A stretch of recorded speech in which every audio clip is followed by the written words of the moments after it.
Now, speaking of bipartisan establishment media and so much more, there was a fantastic moment in the recent debate between Dave Smith and Chris Cuomo on the PBD podcast. Chris Cuomo, of course, trying to resuscitate himself into some sort of independent media figure. Truly, I mean, a repulsive individual to me, because it's somebody who clearly then did not believe many of the things he was saying whenever he was on CNN and was saying it for a paycheck, and is now trying to grift off of independent media audiences and transform himself into some truth sayer. Well, Dave, clearly had the receipts, and there was a great moment here. Let's take a listen. Obviously, there was so much talk that they don't want you to take ivermectin. Ivermectin is the way to go. Take it. Joe Rogan got better from ivermectin. And by the way, I don't like what people did to Joe Rogan about ivermectin. I don't like it. You did it. No. Okay, yes, you did. Find the clips.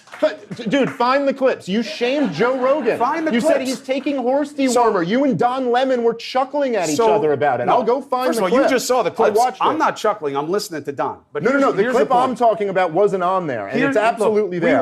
Here, do we have it? Hold on. Let's play the clip. Injecting drugs for animals and horse. And people telling them to. Oh, my God. What person? You talk about cancel culture and who to shame. Ivermectin, a dewormer, really? They are shaming themselves. That's what it is. Shame them. They're shaming themselves.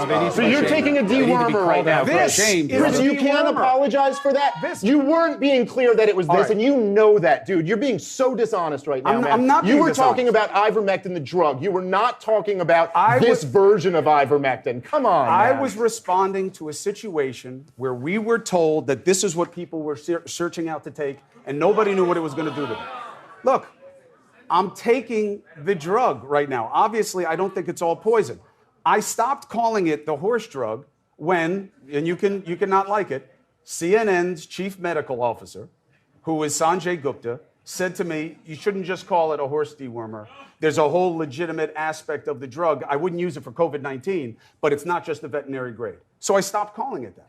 And then it went away. All right, come on, man. I mean, the clip there moment was so good. And that's exactly what I'm talking about. Now, all of a sudden, he's like Bobby Kennedy's biggest fan. And before that, clearly was going on YouTube and he started covering UFOs as if he ever gave a shit previously. Right. I can't stand people like that who are just like complete click whores, come out of nowhere. It's very obvious. And leveraging his brother's famous, brother and father's famous last name, which is what he did. And then when he no longer is respectable in real media because he can't get a job at ABC or elsewhere and continue to propagate the environment, he takes a look around and he's like, okay, there's some work to be done here on YouTube. And of course, what does he work for? News Nation or whatever? Yeah, News Nation, happy to pay him to get their dumbass name out there. And I think he has a deal with PBD. Yeah, now he's got right? Look, I don't know, Patrick. I don't know what the hell they're doing over there. Maybe it's for moments, for something like this. If so, I think that's great.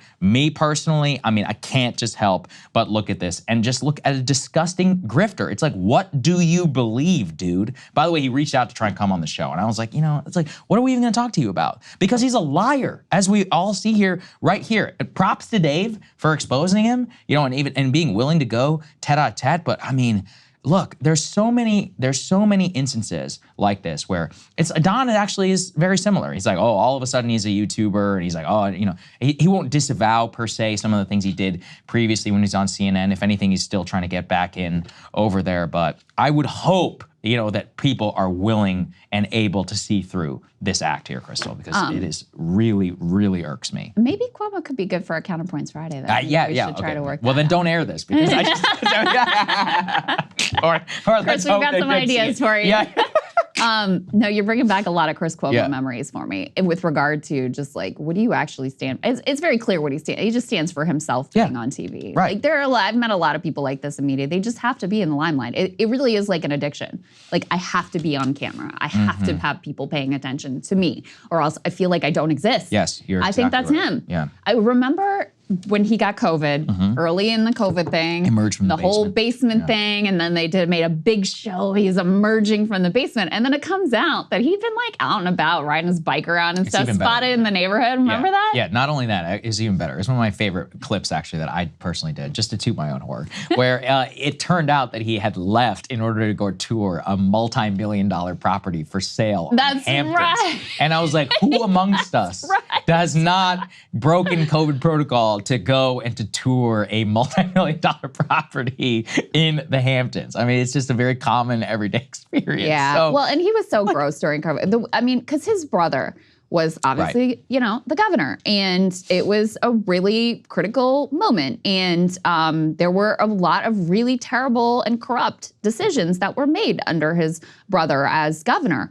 And they would do those fawning segments that were so disgusting on their face. It's like, this is a serious person in power making bad decisions. He at least deserves to be questioned. But no, they joke about like the size of their noses and mom's dinner and whatever.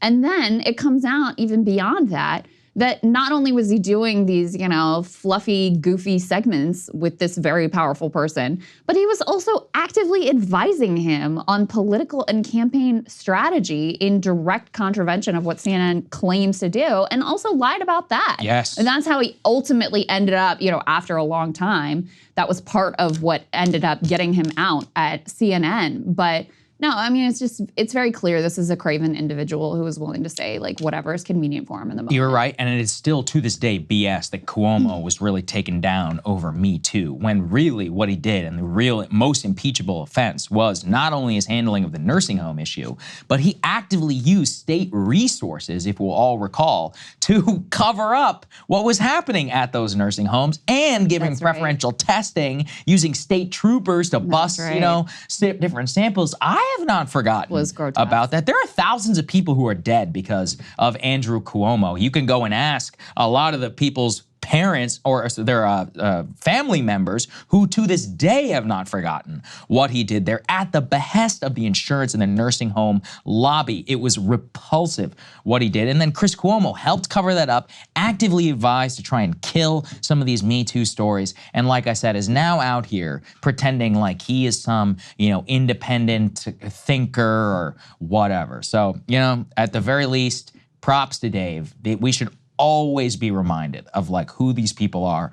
I believe in forgiveness, but only to a certain extent. Well, you can see too in that moment, because he gets caught and he's like, oh, show the clip. And that's like, oh, well, here's the clip. Yeah, here, literally here and it is. And then he starts to make, well, you have to remember at the time, blah, blah, blah. And it's like, you know what, if you had said that at the beginning, like this was the narrative that was out there. And you know what, I bought into that narrative and I regret it. Okay, look, like you said, people learn, we make mistakes. You can make this, that's one thing. But clearly he wasn't willing to come clean on any of that until he got caught and he had to spin it in real time. And, it shows the level of integrity there when that's the dynamic. It's like, oh, now that you're caught, now you're going to come up with some, after the fact rationalization of what was going on. That's a great point too. And that's actually what I believe one of the great hallmarks is, at least here on independent media. If I were to ever appear and someone would be like, hey, you got X wrong, I'd be like, yeah, you're right. You are right. Show the clip. Correct. The X, Y, and Z, here's why I thought, at the time I wouldn't be like, no, you're a liar or something like this. But, for him, it's like you said, it's the ego. And he has to, I almost think there's like this weird thing going on here, Krystal, where he agreed to do this just because the limelight. He knew it would get tons of attention and views, and at least he would get his name that's out there. And that's actually the mark of like a sick person, who's working in this business. But, I guess at the very least, he got what he wanted. The man is not lacking an ego. Right. That is certainly the case. Hey, if you like that video, hit the like button or leave a comment below. It really helps get the show to more people. And if you'd like to get the full show ad-free and in your inbox every morning, you can sign up at breakingpoints.com. That's right. Get the full show, help support the future of independent media at breakingpoints.com.